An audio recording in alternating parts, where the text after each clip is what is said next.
Magandang hapon mga kabay. So meron po akong approved repair dito. 39636 letter A. Ang model nito mga kabay, DWE493. Ito po yung grinder na 17 ng DeWalt. Ayan. So na nakalagay dito, large angle grinder. So ang papalitan natin dito mga kabay, ito po, armature. Ayan. Papalit po tayo ng armature, cord protector, tsaka carbon brush. So tara mga kabay, samahan nyo po, ikakabit po natin. So ayan mga kabay, nakalas na po natin. Ayan, so ito po yung papalitan natin, yung armature. At syempre, kakabit muna natin yung kanyang cord protector mga kabay. Kailangan natin kalasin dito. Hindi pa pala nakalas mga kabay yung sa cord. So ito yung kapalitan natin.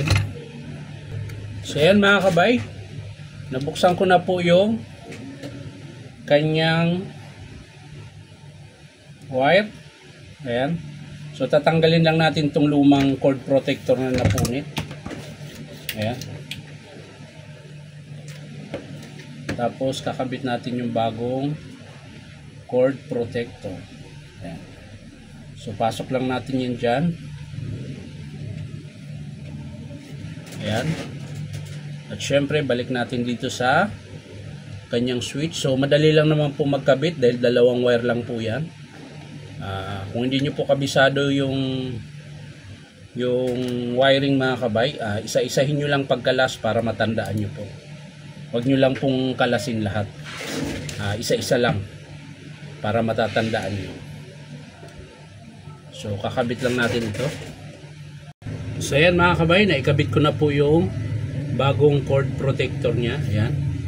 So isasara na po natin to dahil ang huli nating ikabit yung kanyang carbon tsaka yung tawag nito, yung kanyang armature. Ayan. Hihigpitan ko lang yung.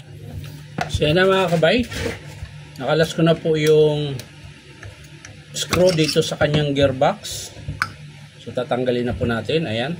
Yan po yung tatanggalin natin, yung nut na yan, bago nyo mahugot yung armature.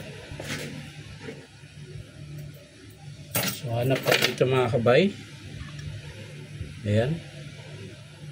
So number 13 ang kailangan natin. So ayan mga kabay, na kalas na po natin yung kanyang nut. So gamit lang kayo ng 13 na open range para makalas nyo yung nut na nakalock sa armature. Yan. Tapos pag tinanggal nyo yan, hugutin nyo lang palabas. Pasok nyo yung bagong armature. Ayan. Tapos balik nyo yung kinalas natin na nut. Ayan. Babalik lang natin.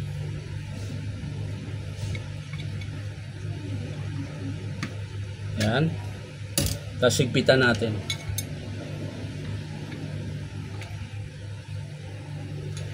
Higpitan natin. Tayo pumasok. Kanina pumasok. Yun. Muntik na. Muntik na madali aking damit sa grasa. So balik ta rin natin mga kabay. Ayan. Pwede pala. Ayan. So maigpit na mga kabay. Ayan. So pwede na natin niya ikabit sa kanyang housing. So ayan na mga kabay. Kakabit na po natin. Ayan. So check lang natin yung field coil. Okay naman. Hindi naman siya maluwag. So pwede na natin ito ikabit. Siyempre ayos mo natin yung baffle niya. Ayan.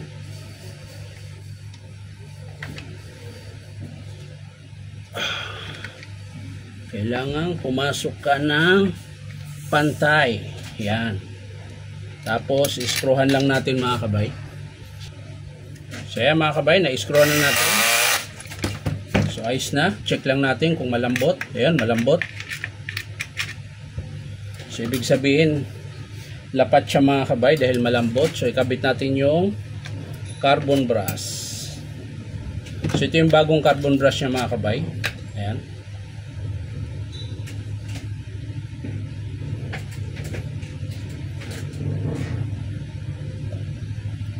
Ayan, gamit yun ng pangsungkit kapag inaangat nyo yung spring para hindi masira.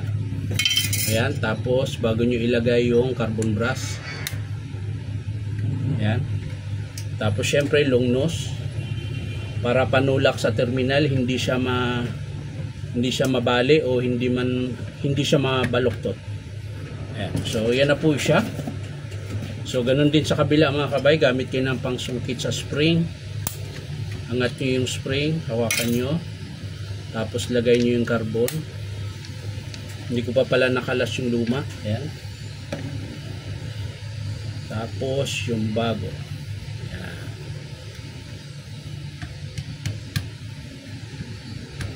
Ayan. So ayos na mga kabay. So ang sunod ito, yung gearbox. Sasara natin. Ayan. Siyempre lagyan natin ng tornilyo. Ayan. Hihigpitan lang natin mga kabay. So ayan mga kabay, isa na lang, higpitan natin. Ayan. So bago natin isara yung takip, paandarin muna natin na nakaganito.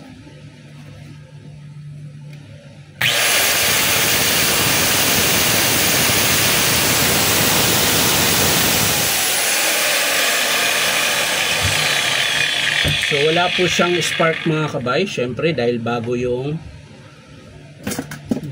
kanyang carbon brush armature. Ayan. Kaya po napakaganda ng kanyang ikot. So higpitan lang natin yung takip. Ayan. Syempre testing natin ulit.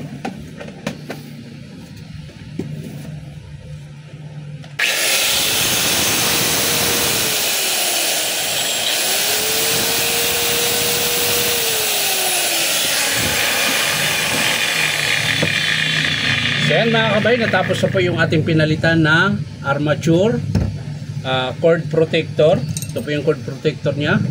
At syempre yung kanyang carbon brush.